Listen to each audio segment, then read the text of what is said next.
오늘 우리에게 주시는 하나님의 말씀은 골로새서 2장 16절에서 23절입니다. 하나님의 말씀을 봉독합니다. 그러므로 먹고 마시는 것과 절기나 초하루나 안식일을 이유로 누구든지 너희를 비판하지 못하게 하라.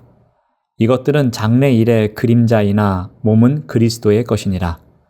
아무도 꾸며낸 겸손과 천사 숭배를 이유로 너희를 정죄하지 못하게 하라. 그가 그 본 것에 의지하여 그 육신의 생각을 따라 헛되이 과장하고 머리를 붙들지 아니하는지라.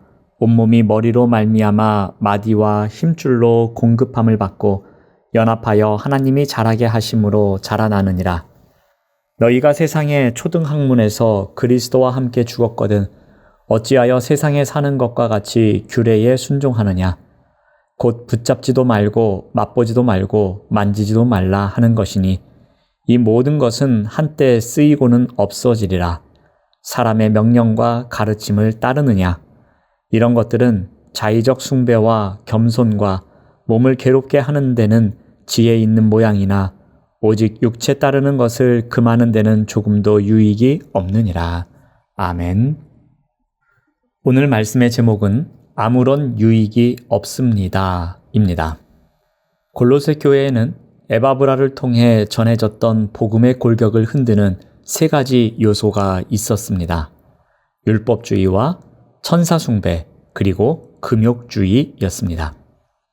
자, 먼저 율법주의에 대해서는 이렇게 말합니다. 16절 말씀을 봅니다. 그러므로 먹고 마시는 것과 절기나 초하루나 안식일을 이유로 누구든지 너희를 비판하지 못하게 하라. 모세의 율법에 먹고 마시는 것과 관련된 음식법이 있었습니다.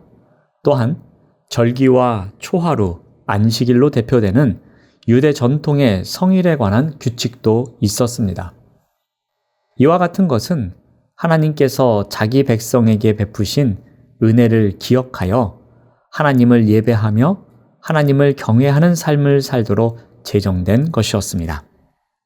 그런데 거짓 선지자들에 의해 유대교의 예식 전통과 달리 혼합된 새로운 규정이 생겨났는데 이 규정이 복음을 흔들고 있습니다.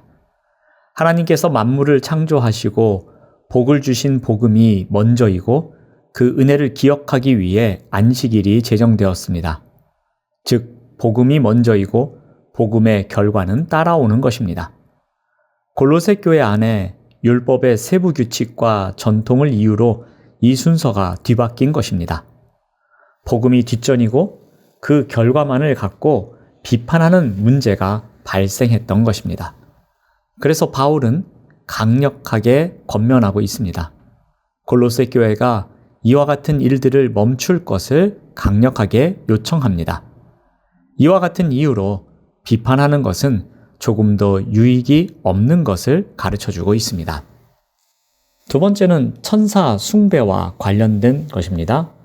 바울은 골로새 교회를 향하여 어떤 사람도 천사 숭배를 주장하면서 성도들을 비방하지 못하도록 권면하고 있습니다.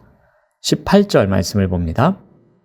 아무도 꾸며낸 겸손과 천사 숭배를 이유로 너희를 정죄하지 못하게 하라. 당시 골로새 교회에는 유대주의 영향으로 천사를 숭배의 대상으로 인식하는 사람들이 있었습니다. 이것은 단순히 천사가 인간보다 우월한 존재이기 때문에 숭배한 것이 아니라 자신이 하나님 앞에 감히 설 수 없는 존재라는 인식 때문에 천사를 중보자로 숭배한 것입니다. 골로새 교회의 성도들은 복음을 들었습니다. 즉 예수 그리스도로 거듭났습니다. 중보자이신 예수 그리스도를 믿음으로 하나님 앞에 나아갈 수 있었습니다. 그럼에도 불구하고 천사 숭배를 이유로 정죄하는 것을 분별하지 못했습니다. 18절 말씀을 계속 봅니다. 그가 그 본 것에 의지하여 그 육신의 생각을 따라 헛되이 과장하고. 천사 숭배를 주장하는 사람은 환상에 도취된 사람으로 터무니없는 과장을 합니다. 이러한 잘못된 가르침을 퍼뜨리며 비난하는 사람들의 가르침을 경계할 것을 바울은 권면하고 있습니다. 이와 같은 이유로 비판하는 것은 조금 더 유익함이 없음을 가르치고 있습니다. 세 번째는 금욕주의입니다. 바울은 거짓 철학에 영향을 받은 골로새 성도들을 향하여 권면합니다. 20절 말씀을 봅니다. 너희가 세상의 초등학문에서 그리스도와 함께 죽었거든 어찌하여 세상에 사는 것과 같이 규례에 순종하느냐. 바울은 거짓 철학의 영향을 받아 아직도 세상 규정에 얽매여 있느냐고 일침을 가합니다. 성도는 이미 그리스도와 함께 죽어 세상의 초등학문에서 떠난 자들입니다. 그래서 여전히 세상의 원리에 얽매여 있는 모습은 현재의 신분과 어울리지 않습니다. 골로새 교회에 영향을 주었던 세상의 초등학문 가운데에는 금욕주의가 포함되어 있었습니다. 바울은 1세기 금욕주의자들의 가르침을 세상의 초등학문이라고 표현했습니다. 세상의 종교는 금욕을 자기 수양과 구원을 이루려는 수단으로 사용하였고 골로새 교회 안에도 이와 같은 금욕주의적 신앙이 있었던 것입니다. 바울은 이런 거짓 가르침을 한때 쓰이고 없어지는 것이라고 평가합니다. 사람이 만들어낸 거짓 가르침은 겉으로 지혜롭게 보이나 실상은 아무것도 아님을 강조하고 있습니다. 이 또한 조금도 유익이 없는 것입니다. 왜 이런 일이 생깁니까? 거짓 가르침에 넘어가 공동체가 흔들리는 이유가 무엇입니까? 골로새 교회 성도들이 교회의 머리 대신 예수 그리스도를 온전히 붙잡지 않았기 때문입니다. 머리 대신 예수 그리스도께 온전히 붙어 있었다면 그리스도로부터 정상적으로 영양분을 공급받아 하나님이 이끄시는 대로 자리했을 것입니다. 그런데 그들은 다른 수단에 미혹되었습니다. 혹시 이것이 더 좋은 것이 아닐까 착각했습니다. 그래서 바울은 선포합니다. 골로새서 2장 23절 말씀을 봅니다. 이런 것들은 자의적 숭배와 겸손과 몸을 괴롭게 하는 데는 지혜 있는 모양이나 오직 육체 따르는 것을 금하는 데는 조금도 유익이 없느니라.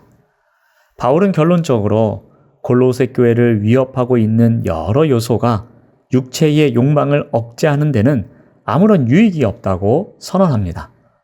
성도는 거듭났음에도 불구하고 여전히 죄의 유혹을 받고 죄와 싸우는 삶을 살아갑니다. 그러므로 어떻게 해야 합니까? 죄를 짓지 않기 위해, 탐욕을 물리치기 위해 말씀을 늘 가까이 해야 할 것입니다. 세상에는 미련하나 영원한 지혜를 따라 살기 위해서는 말씀을 사랑해야 합니다. 진리이신 주님을 사랑함으로 달콤한 유혹을 물리쳐야 합니다. 조금도 유익이 없는 것에 흔들리지 않는 삶을 살아가기 위해선 언제나 말씀 중심의 삶을 살아가야 할 것입니다. 기도하겠습니다. 하나님 감사합니다. 조금도 유익이 없는 것에 흔들리지 않는 삶을 살아가도록 인도하여 주시옵소서. 오직 진리이신 주님을 사랑함으로 어떠한 유혹도 물리치는 삶을 살아가도록 인도하여 주시옵소서.